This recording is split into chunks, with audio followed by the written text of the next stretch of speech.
Another day, another basketball stories na naman ang pagkukwentuhan natin. At ngayon nga ay pag-uusapan natin ang balitang comeback na gagawin ng San Antonio Spurs at ang balitang trade ni Austin Reaves.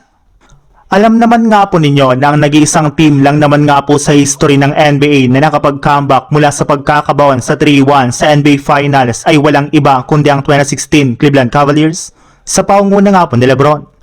Sa 38 teams nga po na sumubok na makapag-comeback ay sila lang naman nga po dito ang nakapag-pull off.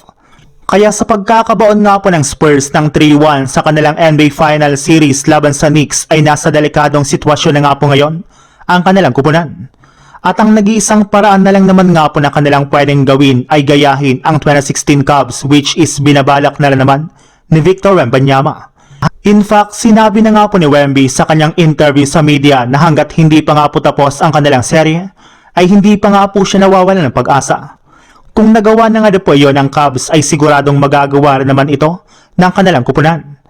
Ang kailangan na lang naman nga po nalang gawin ay gayahin ang ginawang mindset noon ng Cavaliers lalo na ni LeBron at gawin itong one game at a time para ma-extend ang kanilang serye.